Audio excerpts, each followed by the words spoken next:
ત્રિકોણ અને તેના ગુણધર્મ ચેપ્ટરમાં ત્રિકોણ વિશે શીખી ગયા હે ને ત્રિકોણની કેટલા શિરોબિંદુઓ છે 3 કયા છે A B અને C ત્રિકોણની કેટલી બાજુઓ હોય 3 બાજુઓ અને ખૂણા પણ કેટલા હોય 3 તો આજે આપણે એક ત્રિકોણનો એક વધારે ગુણધર્મ શીખવાના છે ત્રિકોણનો બહિષ્કોણ બરાબર ત્રિકોણનો બહિષ્કોણ આપણે જીઓજેબ્રા એપની મદદથી શીખશું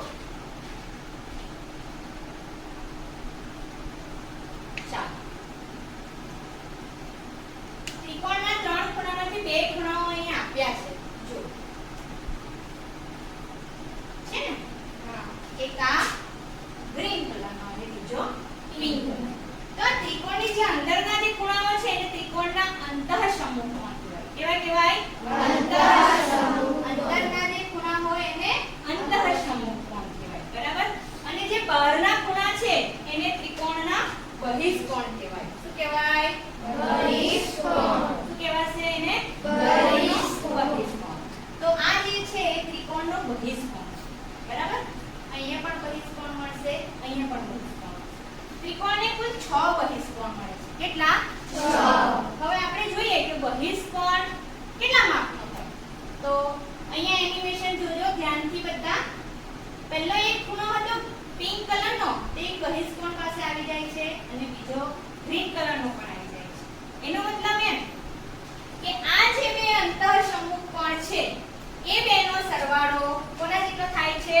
આપેલ બહિષ્કોણ કોના જેટલો આપેલા બહિષ્કોણ ફરી પાછું કેમ છું કે બે અંતઃસમૂહ કોણનો સરવાળો બહિષ્કોણ જેટલો થાય છે બરાબર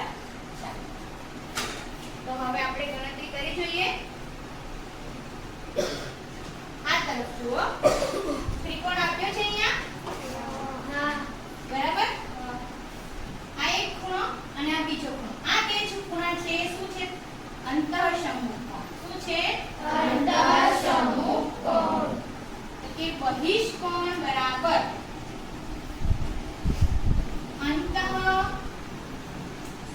અંતઃસમૂહ કોણનો સરવાળો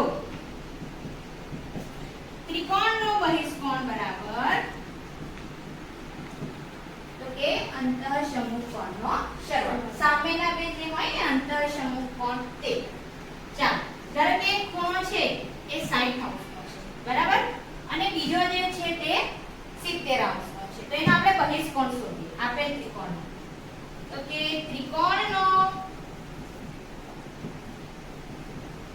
બહિષ્કોણ બરાબર ખૂણો 1 વત્તા ખૂણો 2 તો કે એની સામેના બે અંતઃસમૂહ કોણ છે તેનો સરવાળો માટે ત્રિકોણનો બહિષ્કોણ બરાબર ખૂણો 1 કેટલા અંશનો છે 60 અંશનો અને ખૂણો 2 70 અંશનો ચાલો તો બંનેનો સરવાળો કરો કેટલા અંશ થશે 130 અંશ તો ત્રિકોણનો બહિષ્કોણ બરાબર 130 અંશ મળી ગયો ઓકે ચાલો લખો નોટબુકમાં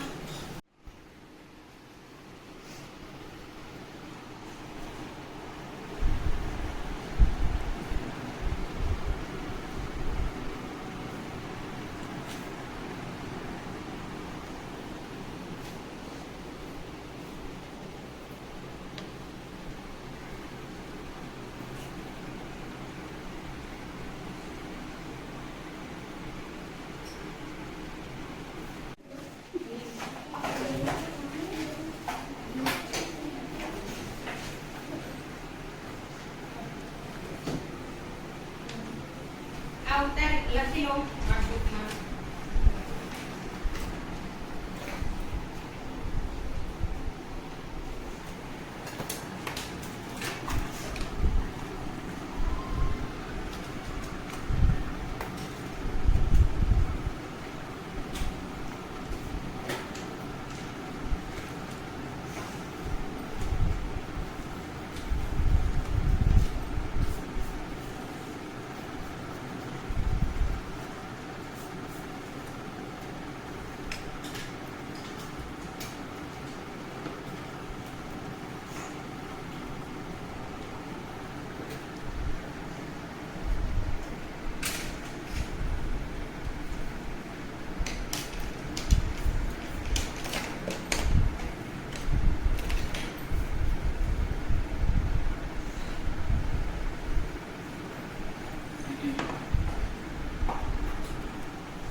દેખાઈ ગયું?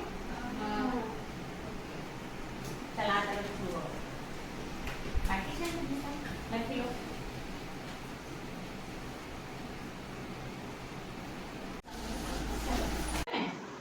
આખો વર્તુળ હોય એ વર્તુળ કેટલા અંશનો હોય? 360 અંશ. એટલે ત્રિકોણના ત્રણેય બહિષ્કોણનો સરવાળો હંમેશા 360 અંશ થાય છે. બરાબર? યાદ રહેશે બધાને?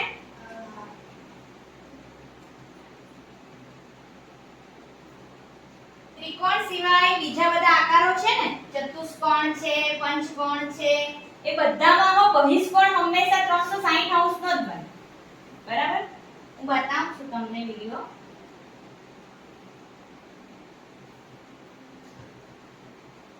ટ્રાયેંગલ નું આપ્યું છે, કેટલું આપ્યું છે.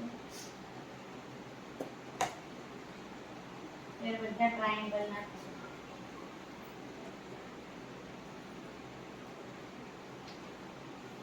આ છે ચતુષ્કોણ છે ને? તો ચતુષ્કોણમાં બહિષ્કોણનો સરવાળો હંમેશા 360. ચતુષ્કોણમાં કેટલા બહિષ્કોણ બતાવેલા હતા? 4. બરાબર? એવી જ રીતના તમે પંચકોણમાં જોશો તો પંચકોણમાં 5 બહિષ્કોણ હશે તો 5 એ 5 બહિષ્કોણનો સરવાળો પણ કેટલો થાય છે? 360. એટલે આટલી વસ્તુ તમને આગળના ધોરણમાં પણ કામ લાગશે. બરાબર? હવે આપણે આ શીખ્યા બહિષ્કોણ, પણ બહિષ્કોણનો વ્યવહારમાં શું ઉપયોગ થતો હશે તે આપણે જાણવું જોઈએ ને. કે ત્રિકોણ તો તમને ખબર છે કે ત્રિકોણ બાંધકામમાં ઉપયોગી છે, હે ને? કન્સ્ટ્રક્શનમાં હોય ત્રિકોણાકાર વસ્તુનો ઘણી જગ્યાએ ઉપયોગ થાય છે. પણ આ બહિષ્કોણનો ક્યાં ઉપયોગ થતો હશે તે હવે આપણે જોવાના.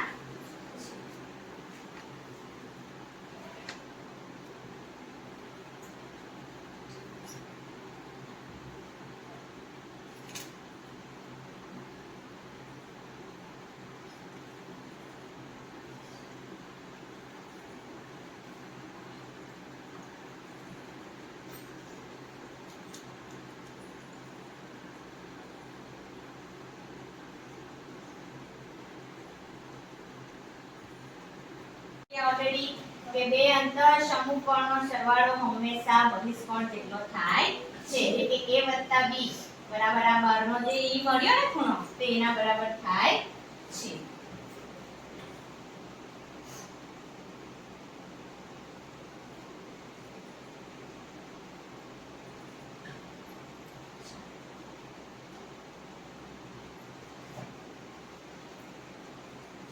જો આ પિરામિડ છે ને?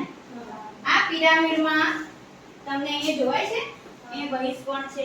કે કોઈ પણ બાંધકામ હોય ને તો ત્રિકોણની સાથે સાથે એના બહિષ્કોણને પણ જોવામાં આવે. એ રીતે બાંધકામ જો કરેલું હોય તો આ જે કોઈ બી ઇમારત હોય, કોઈ પણ હોય, એ મજબૂતાઈ ખૂબ પકડે છે. આ મજબૂતાઈ પકડવા માટે ત્રિકોણના વિવિધ ગુણધર્મોનો ઉપયોગ કરીને બાંધકામમાં ઉપયોગ કરવામાં આવે છે.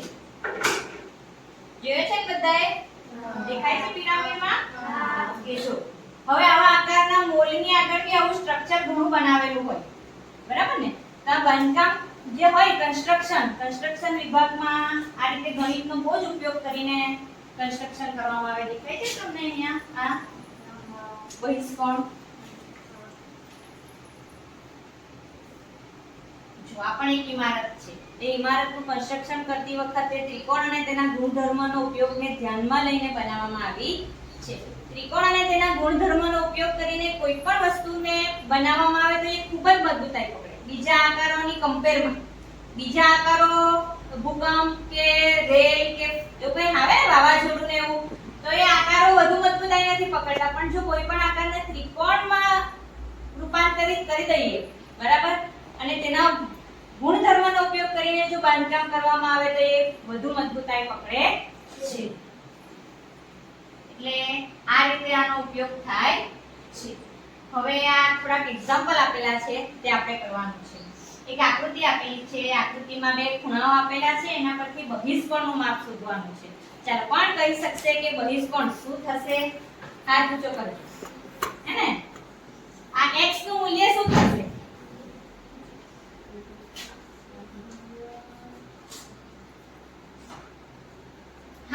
શ્રાપ 120 અંશ કેવી રીતના આવ્યું 120 અંશ 70 + 50 અંશ શું બતાવે કયા ખૂણાઓ છે અંતઃસમુખ કોણના હે ને કે આપણે બહિષ્કોણની વ્યાખ્યા જોઈ ગયા કે બે અંતઃસમુખ કોણનો સરવાળો બહિષ્કોણ જેટલો થાય છે ઓકે બીજો આપીશ એ તમારી નોટબુકમાં કરવાનું છે બરાબર ચાલો આ આકૃતિ પરથી તમારે બહિષ્કોણ x નું મૂલ્ય શોધવાનું છે એ નોટબુકમાં શોધો ઝડપથી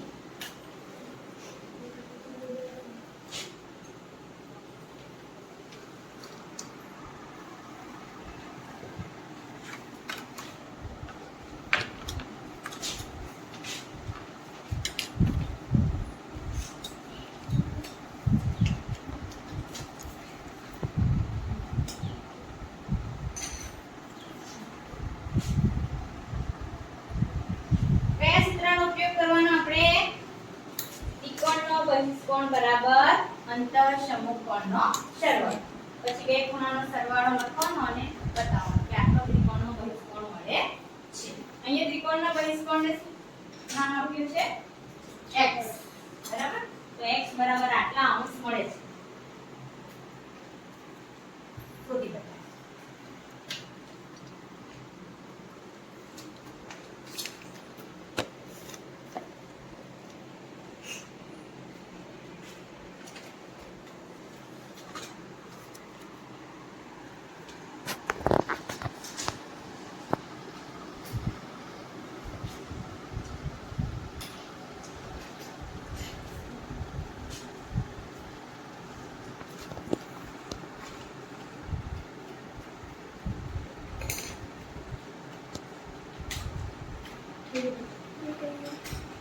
हाँ बताओ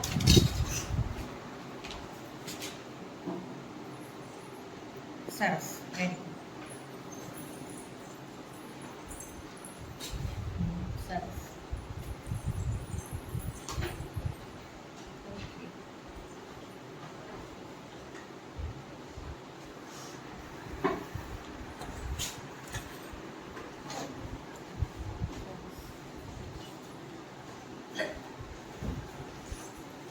बताओ बताओ બધા ઊભા થઈને ફટાફટ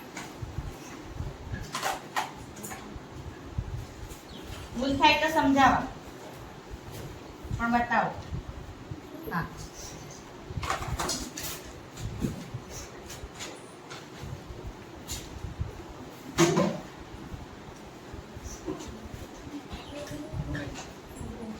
સમજ પડી ગઈ ને ત્રિકોણનો બહિષ્કોણ એટલે બે અંતઃસમુખ કોણનો સરવાળો બરાબર આવતા ધોરણમાં 8મા ધોરણમાં તમને ચતુષ્કોણના ગુણધર્મોમાં પણ આ ઉપયોગમાં આવશે એટલે તમને આવડવું જોઈએ ચલો બીજી આકૃતિ પરથી એમ જ મોડે કેલ્ક્યુલેશન કરીને કહેજો કે શું આવે આમાં બહિષ્કોણ આપી દીધો છે અંતઃસમુખ કોણનો એક ખૂણો આપ્યો છે એક બાકી છે તો તે ગણવાનો છે તો ચાલો કોણ ઝડપથી જવાબ આપશે x બરાબર શું થશે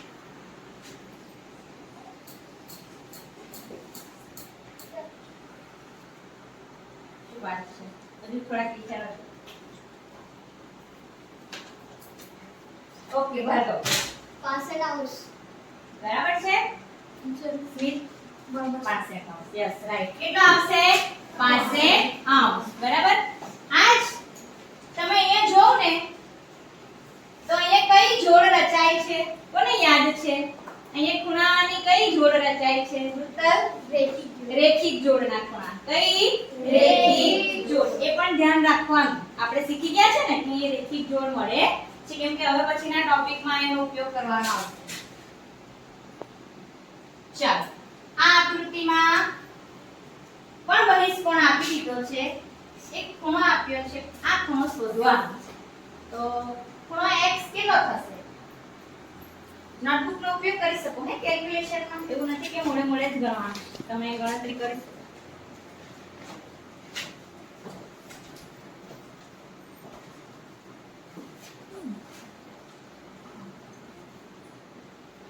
બરોબર બધાને જ આવડવું જોઈએ હવે એક બહિષ્કોણ આપી દીધો છે એક અંતર સમકોણનો ખૂણો આપ્યો છે બીજો ખૂણો શોધવાનો છે ફટાફટ હવે હું તમને આપું 2 મિનિટનો સમય ચાલો હે ને અર્પિત વિચાર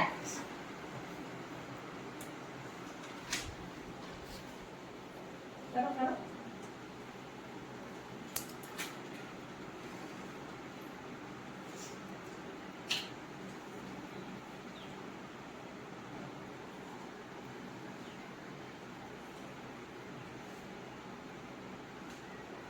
સ્મિતને નથી કર્યો તો બહુ ઈઝી છે જય ની સમજ પડી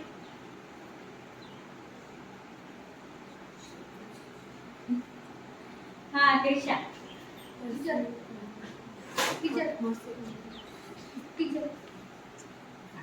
ધ્રુવ 35 કેવી રીતના આવ્યા 30 માં એક જ જણ કેવું टीचर मैं હા તું બોલ टीचर 180 માંથી टीचर 180 માંથી 25 બાદ કર્યા હા એમાં જે સંખ્યા બોલે ટીચર હા 125 માંથી 90 ને બાદ કર્યા બરાબર ને કેમ કે આપણે એવું કીધું કે આ બે નો સરવાળો આના બરાબર થાય છે બરાબર ને તો એક ખૂણો છે એટલે આને એક પેલા બહિષ્કોણમાંથી અંતર સમકોણનો એક ખૂણો બાદ કરશું તો બીજો ખૂણો મળશે સરસ